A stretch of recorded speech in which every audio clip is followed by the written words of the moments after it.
Big ups to EA for providing me with an early access game code. Now, if you've been watching me for the last few years, you may well remember my foray into the Formula 1 game series, and fair to say, I wasn't very good. Mick! Come on, Mick! Mick! And yet, for some reason, EA reached out a month or so back and asked if I wanted to have another go, and specifically try out part 3 of their fabled Breaking Point story mode, a truly apt description of me with my video recording software corrupted 4 times in the making of this video. That's no reflection on the game itself though, and upon opening the new mode in the main menu, I got the option of selecting my difficulty. They've added a new one this year, aimed at seasoned pros, so sweaty they could be repurposed as high-tech water guns, and since I clearly matched that description, let's select that one. I sure hope that doesn't go wrong. Breaking Point 3 opens with a recap of the story from 2 years ago, and one that I really praise for its realism and political commentary. Only if you're coming here looking for every cutscene in its entirety, that's what Arab is for, so go and watch his video instead. I'm more a man of the people, and play the F1 game like most of you lot do. Badly. As a brief recap though, this is Connor Sport, a fictional F1 team run by Baldy here and somehow with more credibility than some of the actual outfits on the grid at the moment. Their driver lineup was made up of Aidan Jackson, a rising star in the sport with about as much depth as the screen he's displayed on, and Devon Butler, the best character in the world until he's brutally kicked out of the sport by a f***ing ear infection. Replacing him is his sister Callie Meyer, which is an awful coincidence. I mean, does Butler's family run this team or something? Oh, I forgot, yeah, they do, don't they? Anyway, Maya comes in mid-season, which turns Jackson into the new villain, for some reason, and the chapter ends with everyone eventually coming together to save the team from bankruptcy. Everyone lives happily ever after, and they look to challenge the top 3 teams come 2024. Right, that's us caught up. Now let's get into the new content. Breaking Point 3 starts with ominous scenes as we get a look at the new car for the 2024 season, interspliced with footage of Baldy selling his soul to the Butlers. I did try to read the contracts, but for some reason in this universe everyone still speaks in Latin. The game then throws us right into the thick of the action, straight from the get-go, as EA finally gives us fans the feature we've been on our knees for years, pre-season testing, and it didn't take long for me to realise I might be ever so slightly out of my depth. Up to you. Oh, bollocks. My first task as Aidan Jackson in 2024 was to simply beat a single lap time of a 1:34.1 around the Sakir International Circuit. Easy, right? Well, as it turns out, maybe not so much. No, don't do that. Don't do that. Okay, mate, let's have some feedback on the car, please. How's it feel? It's shit. And just when I finally had a good lap hooked up, I found myself rather distracted by something else. Hang on a minute. Is that Daniel Ricciardo? It is! No! After a few attempts to acclimatise to the car, I finally got a lap hook together. And across the line, and we're nearly 10 seconds off the pace. Oh, great. Oh, Albon, do not get in my way, please. For the love of God! Albon! Having made sure the tyre driver wouldn't disrupt any of my further attempts, I began to put my head down, and in fairness, I did start to get better. 6 seconds off the pace. Let's go. Only then I got distracted again. Why are Just Eat messaging me? No! How have I just been bloody distracted by Just Eat?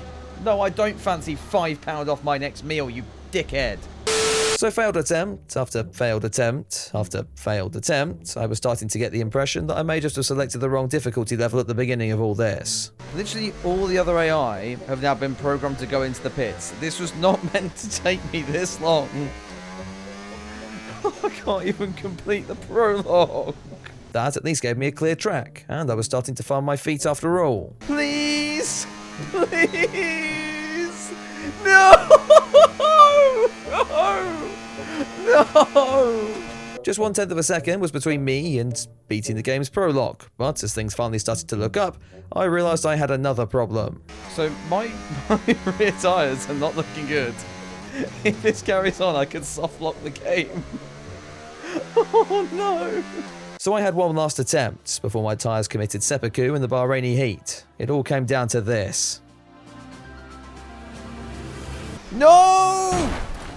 Oh, Jesus Christ. So with my Pirellis resoundedly not alive anymore, the only way I was going to beat this lap time was with a new set of tyres. But hats off to EA and Cody's, as it turns out, they predicted I'd be this crap after all. Wait. Have I beat it? I've already told Casper, let the car run a little wider out of turn 4. You can really turn the drag there. No, we're already pretty close to track limits about. I'm the first F1 YouTuber to fail the breaking point prologue. Behind the wheel. So So we get a new cutscene as Aiden, Devon and Callie meet up with ex-rival and Connorsport team principal Casper Ackerman, busy on the phone with good old Davidoff Butler, who's still clearly living in the 1780s. Only right that I check up on my investments. Yeah, I don't think you can call them that anymore. Now, it's been 2 years since we've last seen Davidoff on our screens, but don't worry, he does a great job to remind us he's still Breaking Point's resident arsehole. Butler tells us we've done a good job, but not a good enough job. And as we attempt to process that, the game jumps ahead to Imola and to a brief Drive to Survive segment where Ackerman sucks Butler off for a bit, and Baldy is back to confirm he sold the team just before it became competitive, which is apparently funny for some reason. Anyway, now we get the chance to play Team Principal for a bit, and coming into this, I'd already decided I'd be basing my in-game choices throughout this save so that they f over this guy as much as humanly possible. So when he wants to do a photo shoot with one of his Cambridge buddies' luxury watch brands, easiest decision of my life. As it turned out, that didn't make Davidoff very happy. Unfortunately for him, I still hadn't grown accustomed to all the buttons on my new wheel yet. Oh. Hang on. Button 9. What is button 9? I don't know what button 9 is. Wait, I hung up. He's calling again. Where's button 9? Is it this one? No, it's not that one. Oh, hung up again. No, stop calling me, please.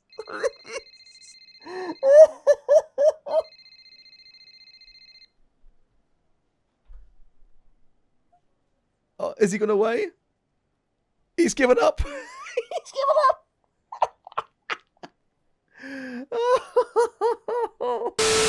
Onwards to Imola then, and for the first time I got to experience the other new feature of this Breaking Point story, choosing which character I got to play as. This was advertised as a way to explore the story from multiple viewpoints, but having tested this a couple of times, the scenario just ended up being the same with the driver's positions reversed. We did get some unique content post-race, and maybe this is just the case with this particular chapter, but yeah, this was a tiny bit disappointing, I'm not gonna lie. Anyway, the scenario involves whatever driver you select going toe-to-toe with Max Verstappen before he Max Verstappen's you at Tamburello. That required me to fight my way back through the field, with the added challenge of remembering this guy still exists. Oh, Logie Sarge. Logie Sarge, you're a dick. Having now lost time to science in the Ferrari in front, I had it all to do, and following my adventures in Bahrain, confidence wasn't particularly high. No, we're fine. We're fine. I think I've just shit myself. No, I've definitely shit myself. Funnily enough on that point, getting 5th before lap 14 was now looking rather not good. Thankfully, an old friend was about to come to the rescue though. Part of me wonders if the game has just been made significantly easier. It's slow! It's slow! Who's come to the rescue? No! With the help of the flashback button, we were up to 6th. We also still failed that objective, but the game decided to be nice and just allow me to continue, provided I finished the race in 3rd. By this stage though, the cogs were turning, and I got into rather a bit of a rhythm. Oh! Jesus Christ. Well, apart from that bit. But things were seriously starting to go my way. Soon we were past Verstappen, and then after trying some alternative ways of meeting the objective, I found it was just easier to overtake the normal way. Yeah, playing the team game here. That was clean. Nobody needs to see that. We'll just cut it out of the edit. It's fine. A few flashbacks later, and it was the final lap, and with just a handful of corners to go, I needed to make my move. Come on! Please! Oh, we've got the run! We've got the run! Yes! I'm gonna beat an episode! I've done it! No! No! No! No! No! No! So we beat that episode, and look, I've got to deduct some points from Cody's on this one. In what world is Sergio Perez on the f***ing podium? Following the race, we got to do an interview as either Callie or Aiden, depending on who you selected, and then it was cutscene time, where Devon is seen trying to make friends, only to have his disapproving father put the slaves back to work. This gets noticed by Ackerman, who gives Daddy Butler a telling off so bad, he's left putting that face you make when you realise that last fart sounded a little too squishy. Just me? Well, shit. On to chapter 2 then. Now we're at the Austrian round, initially driving as Jackson and tasked with taking the lead, which based off my last showing is a bit f***ing ambitious, don't you think? However, either I'd finally remembered how to drive, or the game just felt so sorry for me it had changed down the difficulty, I was now siding through the field with ease. Yeah, that's not gonna work. Jesus Christ. Well, for the most part. After getting back into the lead by totally legitimate means, it was time to check in on Callie Meyer. The game attempted to show off her unparalleled racecraft through overtaking Sergio Perez of all people. Anyway, having done all the hard work as Aiden, your task as Callie was now to take that all the way, move through the field yourself, and take that hard-fought win from Jackson. Since my impeccable driving skills left the field like this, the task was surprisingly easy, leaving me with several laps to enjoy my Sunday drive as I cruised home to take the win. I almost forgot that I was an F1 gaming YouTuber for the day, so after engineering some tension through my own lack of ability, we had to see if I could edge out a 3-second gap to retain the lead. As it happens, the game decided I was so bad, it had to turn the difficulty down even more, testament to the fact that by the end, I was lapping over a second quicker than anyone else. Hey, maybe I'm just that good, in which case sign me up for F1 esports already. That being said, maybe I was getting a tad too confident. You know what, I actually think I am a bit of a driving god, you know. I really am Why do I say things? Why do I speak? What's the point in me speaking, man? So having utterly dominated to take home Callie Meyer's first Formula 1 victory, which apparently made her very excited indeed, it was time to soak it all in with the new podium celebrations for the year, button mash through the press interviews, and speak to Davidoff again, who reminded us we were all doing well, but still thought we could do better. Gee, I wonder what his character trait's going to be this year. To everyone's delight, Butler tells the team he needs to take some time off, hinting at something big in the chapters to come, only I can't show you any more content for now. If you've enjoyed this and want me to make it a proper series though, drop this video a like, let me know in the comments, and I'll see what I can do when the full embargo lifts in a few days' time. If you want my early thoughts on the new story mode though, well, it feels pretty similar to the last iteration in F1 23. That's not necessarily a bad thing, and it's made better since Meyer no longer spends every waking moment being the human megaphone for political correctness, and I'm intrigued to see where the story goes from here. It's not confirmed, but this looks like it could be the last story career mode we get for a while, so it'll be interesting to see where all the characters end up. On the flip side, as I mentioned earlier, I'm still a little disappointed with the character selection feature, with it, at least so far, changing pretty much nothing in the story bar a few unique phone calls. I kind of feel like this could have been implemented better, but I'm going to reserve my full thoughts till I've completed the entire story. Big thanks though to EA and Codemasters again for taking the risk to let me loose with this game early, and I would never get these opportunities if it weren't for you lot watching at home. So big thank you for all the recent support. I'll be back on the weekend with another video. Until then, have a good one.